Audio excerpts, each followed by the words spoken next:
매일 묵상의 집 9월 28일 화요일 출애굽기 22장 1절에서 15절. 십계명의 8번째는 도둑질하지 말라입니다. 십계명에 이어지는 말씀들은 십계명에 대한 강론 같습니다.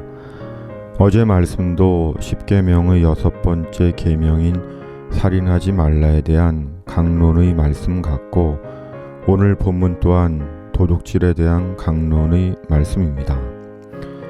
말씀은 실천적입니다. 그러므로 들었다면 지켜야 하고 알았다면 살아야 합니다. 듣고도 지키지 않고 알고도 살지 않는 말씀은 말씀이신 하나님을 경히 여기고 욕되게 하는 것이며 하나님과 상관없는 인생입니다. 주님은 사도를 통해 말씀하십니다. 너희는 말씀을 행하는 자가 되고 듣기만 하여 자신을 속이는 자가 되지 말라. 하나님 앞에서는 율법을 듣는 자가 의인이 아니요 오직 율법을 행하는 자라야 의롭다 하심을 얻으리니. 그러므로 예수님 안에서 날마다 우리에게 적용해야 하는 것이 십계명이고 말씀입니다. 오늘 본문은 도둑질하지 말라는 것입니다. 그리고 도둑질한 것에 대해서는 사안에 따라 갑절이나 4배나 5배로 배상해야 한다는 것입니다. 또한 나무의 밭이나 포도원의 열매에 손해를 끼쳤으면 반드시 배상해야 하고, 맡아 보관하고 있던 이웃의 물품이나 가축이 도둑을 맞거나 손상을 입었으면 그 또한 반드시 배상해야 한다는 것입니다. 한마디로 자기 것이 아닌 것에 대해 도둑질을 했거나 손해를 끼쳤으면 반드시 배상해야 한다는 것입니다. 각 사람의 소유는 존중되어야 합니다. 왜냐하면 그 소유는 그 사람의 수고와 땀의 결과물이기 때문입니다. 그러므로 사람의 소유는 신성하고 아름다운 것입니다. 왜냐하면 노동은 신성한 것이기 때문입니다. 그러므로 불의한 방법으로 소유를 얻고 누리는 것은 악입니다. 하나님은 그런 인생을 인정하지 않으시고 반드시 엄한 책임을 물으십니다. 그러므로 각자의 부르심을 따라 성실과 인내로 살아가야 하는 것입니다. 또한 소유와 관련해 성도가 반드시 염두에 두어야 하는 것이 있습니다. 교회는 사람의 소유가 아닙니다. 목사의 소유도 성도의 소유도 아닙니다. 목사의 개인적인 수고로 얻어진 결과가 아닙니다. 하나님의 구원을 위해 하나님께서 세우시고 행하신 하나님의 교회입니다.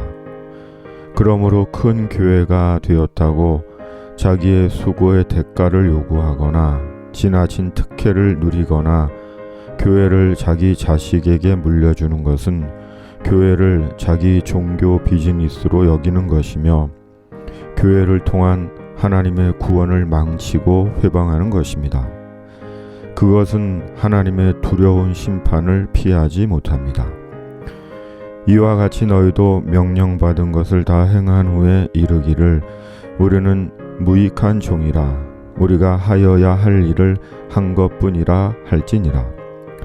그러나 내가 나 된 것은 하나님의 은혜로 된 것이니 내게 주신 그의 은혜가 헛되지 아니하여 내가 모든 사도보다 더 많이 수고하였으나 내가 한 것이 아니요 오직 나와 함께 하신 하나님의 은혜로라. 또 소유와 관련해 성도가 염두에 두어야 할 것은 모든 것이 내 수고와 노력의 결과가 아닙니다. 내가 다 모으고 쌓고 이룬 것이 아닙니다. 하나님께서 예수 구원의 복음과 천국을 위해 각자에게 주신 하나님의 분복입니다. 그러므로 방탕과 무절제와 사치와 자기만을 위해 사는 것은 하나님의 은혜와 뜻을 저버리는 상실의 삶을 사는 것입니다. 나와 내 백성이 무엇이기에 이처럼 즐거운 마음으로 드릴 힘이 있었나이까? 모든 것이 주께로 말미암았사오니 우리가 주의 손에서 받은 것으로 주께 드렸을 뿐이니이다.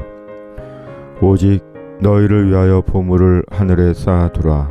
거기는 좀이나 동록이 해하지 못하며 도둑이 구멍을 뚫지도 못하고 도둑질도 못하느니라.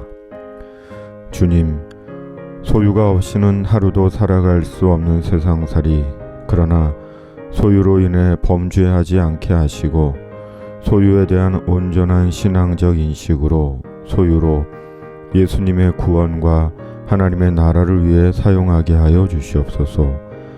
아굴의 기도가 우리의 기도가 되게 하여 주시옵소서. 헛된 것과 거짓말을 내게서 멀리 하옵시며 나를 가난하게도 마옵시고 부하게도 마옵시고 오직 필요한 양식으로 나를 먹이시옵소서. 혹 내가 배불러서 하나님을 모른다 여호와가 누구냐 할까 하오며 혹 내가 가난하여 도둑질하고 내 하나님의 이름을 욕되게 할까 두려워함이니이다. 예수님의 이름으로 기도드립니다.